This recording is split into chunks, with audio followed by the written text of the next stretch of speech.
Halo, assalamualaikum kawan-kawan peternak kambing Indonesia. Jumpa lagi dengan saya Ibrahim Dadung Awu, peternak kambing asli Banyuwangi.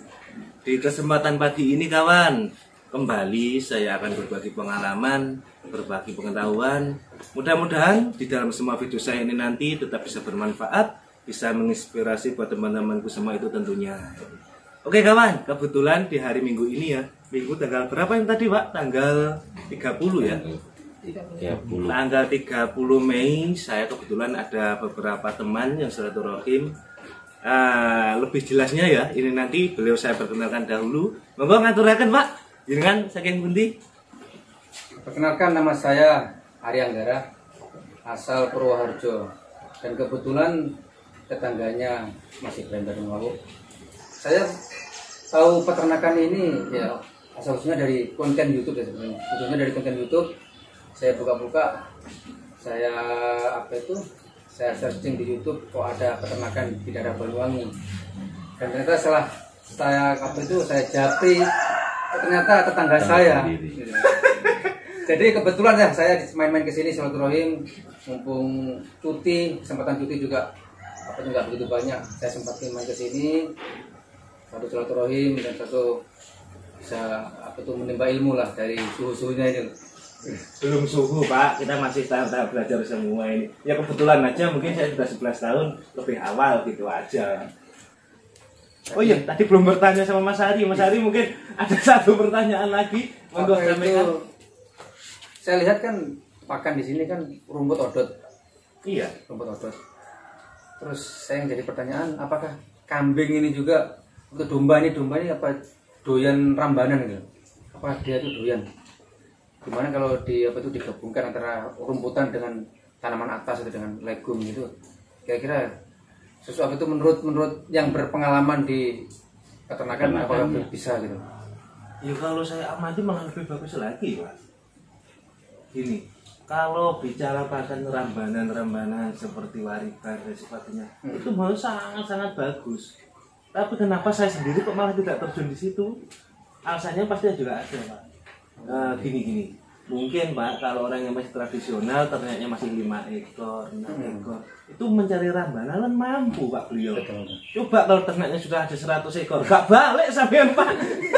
Walaupun hewannya bagus tapi pakannya sedikit. Ayo coba sampean pikir ayo. Dari kesana kemarin di situ Pak. Sampean punya rambanan apapun itu sangat-sangat bagus menurut saya.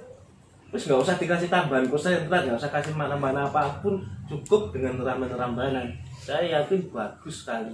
Masalahnya apa? Saya kan sudah evaluasi di miliknya kandang teman-teman saya amati yang beliau pakai rambanan itu lebih bagus. Tapi ada tapinya Pak, ternaknya cuma sekian ekor.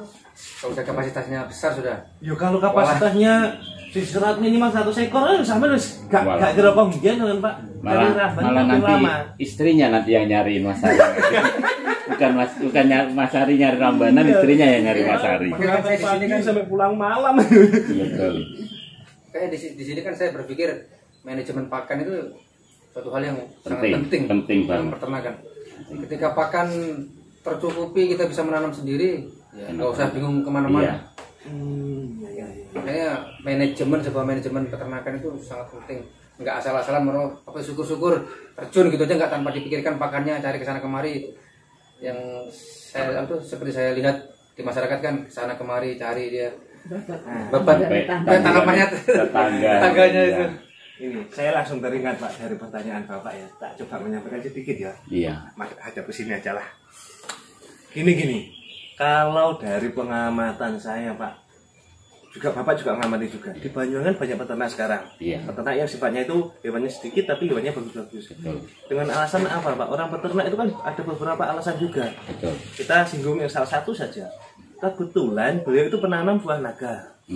Karena dia punya tanaman buah naga, kan ada turusnya randu. Betul. Disitulah beliau langsung berpikir, yang apa tidak ingin ternak, dia langsung berpikir, eman ini randu ya, kok tiap hari ada tapi nggak dimanfaatkan. Makanya dia itu langsung terjun di ternak. Jadi tujuan ternaknya itu malah mengikuti dari banyaknya pakan tersebut. Dan sebaliknya kalau kita peternak terus inginnya cari randu, ya mumet Pak, pusing. Jadi menanam buah naga bonusnya beternak. Nah, itu bonusnya, betul. Iya. Itu. Tapi kalau kita langsung ternak terus inginnya cari di randol teman-teman, susah. Betul. Karena belum tentu skalanya mencukupi Iya. sebesar itu. Iya betul. Nah, apalagi kalau kita nggak punya pohonan sendiri ya, skala besar nggak punya. Di setiap orang yang punya penanam naga, rata-rata dia itu sudah ada yang ngambil. Betul. Iya toh Pak? Betul. Ayo, coba sekarang Seperti gini tempat ya. saya juga kayak gitu, diambilin tetangga. Tapi sekarang sama orang tua saya sudah di stop dilarang karena tahu mau nggak sendiri. Ya itu masalahnya. Terus sebagai sing teman sampai yang tadinya ambil di rumah bapak, yo kesulitan Pak kalau dia nggak Iya, punya betul. pakan sendiri. Betul memang. Iya, itu salah satu memang wes seleksi alam seperti itu Pak. Itu salah satunya. Nah terus gini, ketika terus berpikir berarti enakan di tanaman rerambanan sebagainya. Misal kita langsung nanam sendiri semisal ya. Kita full penanaman cuma dedaunan. Itu insya Allah nggak akan tercukupi. Karena pertumbuhan dari tanaman-tanaman yang sifatnya berbatang Pak ya, berpohon berbatang kan lama. Berbeda dengan yang sifatnya rumputan, Betul. sangat berbeda. Betul. Bapak panen randu hari ini bisa dipanen lagi berapa bulan? Loh, dengan skalanya masih kecil dapatnya. Yo keluhan Pak, udah sih sampai. Berarti wedhuse melok Ramadan terus. Lah iya Pak. Iya. Apa gini aja Pak yang enak Pak. Bapak menyesuaikan dari banyaknya pakan. Semisal saya cuma punya lahan sekian, berarti cukup untuk 2 atau 3 ekor. Apa Bapak ternak di situ aja 3 ekor? Itu kan juga seru Pak. Iya, Nggak betul. berkembang lah. Enggak kurang berkembang. Cuma 3 ekor ya. Tantangannya kurang. Iya, itu salah satunya. Makanya tetap di semua konten saya selalu mengarahkan pakan. Sebagus apapun pakan kalau tidak mencukupi kebutuhan ternak, menurut saya percuma. Betul. Iya kan? Betul. Kayak di lagu-lagu itu, nggak punya baju kan lebaran baju baru alhamdulillah. Iya. Nggak punya masih ada jemuran tetangga. Kalau ini kan kebalik, nggak punya rumput sendiri nggak apa-apa masih ada rumput tetangga. Kayak Bagaimana? Apa itu Pak? Rumput tetangga lebih hijau daripada milik kita. Soro ini Pak. Itu rumput rambanan tetangga. Ya, tadi awalnya Bapak sendiri mau penanaman salah satunya indigo vera, terus pakcoy dan sebagainya, itu menurut saya memang bagus. Oke lah, kita ambil positifnya, itu sangat bagus. Tetapi kembali kita harus berpikir sesuai enggak untuk kebutuhan ternak kita. Memang betul. Ngoten nggih? Betul ya. Memang apalagi kayak kita ini kan awalnya dari orang yang mobilitasnya tinggi, jadi belum tentu kita menguasai nanam pakcoy, nanam apa namanya satunya tadi, Rambanan itu viral. nah, rambanan itu tadi dibanding sama rumput odot. Nah, rumput odot kan kayak rumput pokoknya ngaret, yang penting ya memang sama sih, cuman mungkin karena waktunya aja kita nggak bisa bagi masih. Mungkin ke depan kita bisa masih bisa riset lah. Ya, sekalian gini Pak. Kita kebetulan berada di Banyuwangi. Betul. Jadi program kita yang di Banyuwangi itu jangan disamakan dengan wilayah-wilayah yang lain. Semisal Bapak itu menyamakan di Kalimantan. Ya beda Pak, kalau Kalimantan penanaman indigo vera, tanahnya luas, nggak mau mikirkan Pak. Sebanyak apapun penanaman, dia bisa tercukupi. Tapi kalau di Banyuwangi sama nanam-nanam yang sejenis itu Pak, ya sama rugi di lahan. Tanah 1/4 hektar harusnya mencukupi untuk 75 ekor, hanya mencukupi untuk berapa ekor? Untuk 10 ekor aja nggak mampu kemungkinan saya. Karena nggak nutut putarannya itu nggak seimbang. Ya, itu tadi Pak, bagus di jenis pakannya tapi kurang sesuai untuk ternak kita. Apa sing penak dhewe ning Kalimantan Pak ternak. Ya itu salah satu. Ninggalkan istri juga nantinya. Itu, Pak. Iya. Sama saja Pak. Fakut lagut Iya, Pak. itu mending di layar lagi terus akhirnya. Hah? Ngoten nggih. Betul. Mungkin ada lagi. Ini Pak dua video nih. Oh iya Pak, ada yang perlu juga saya sampaikan. Itu gini. Kalau bicara dengan rambanan, memang saya yakin sangatlah bagus. Tetapi juga ada beberapa titik lemahnya ya, selain dari kurang. Semisal gini, teman-teman itu mencari di tetangga atau memang sudah dikasihkan kepada kita untuk rambanannya. Tapi itu ada efek risikonya. Biasanya itu kalau rambanan itu cenderungnya itu ditempati sama hewan-hewan. Salah satunya yang sering ada itu ya, itu bisa ada semut, dan yang lebih fatal lagi ketika ada ulatnya ya. Biasanya yang sering ada itu ulat matahari, ular srengenge. Ulat matahari itu biasanya memang sangatlah fatal karena memang sering dia itu adanya di daun-daunan. Biasanya kalau di pohon randu itu di ujung, ketika sudah kelihatan ada lubang-lubang di daunnya ya, biasanya itu ada ulat srengengenya, ulat mataharinya.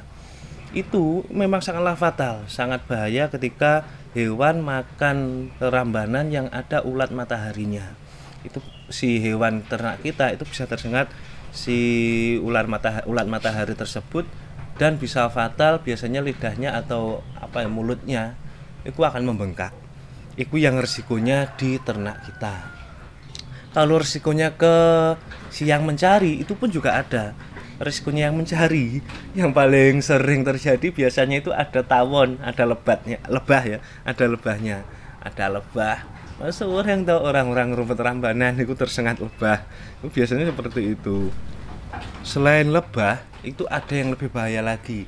Itu biasanya yang sering itu ada ular.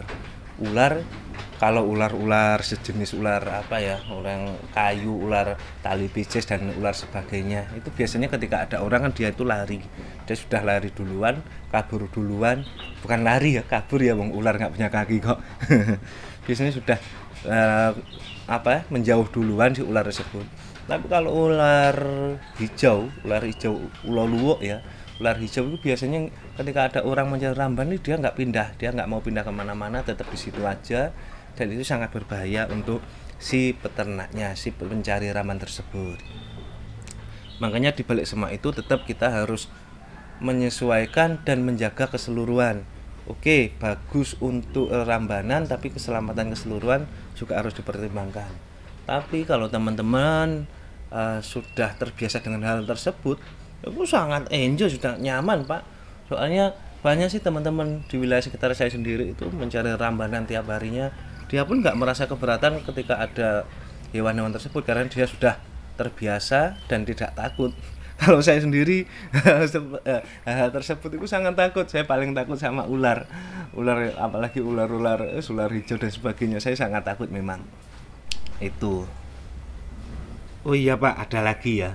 Biasanya itu ada yang memakai rambanan itu di daun nongko. Apa Pak bahasa Indonesia daun nongko? Pokok daun nongko itu ya. Daun nongko itu bagaimana? Kalau daun nongko itu di domba pun sangat lahap, sangat bagus. Itu memang sangat bagus. Seperti ini ya daunnya.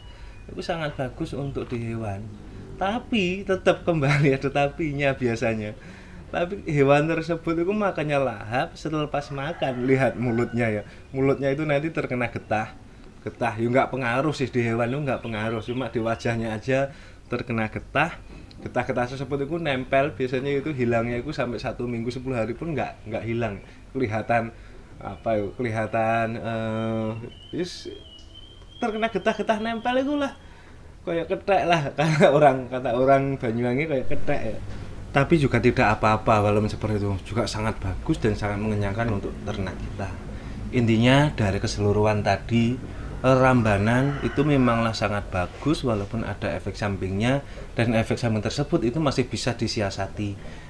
Kita nikmati aja, oke, kita nikmati indahnya merumput ya, kita nikmati indahnya merumput, mencari rambanan, dan insya Allah semakin kita yakin, semangat, semua akan menghasilkan sesuai apa yang kita harapkan, itu pastinya. Oke kawan, sementara itu dulu ya yang perlu kita bahas dan kita sampaikan. Mudah-mudahan di dalam video saya tadi tetap bermanfaat, bisa menginspirasi itu tentunya.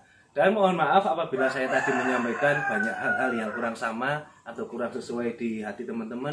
Maklum, itu setiap peternak mempunyai ciri khas masing-masing, mempunyai pedoman masing-masing. Khususnya saya sendiri mempunyai argumen tetap seperti yang dulu-dulu. Saya tidak mudah terpengaruh sama omongan orang lain.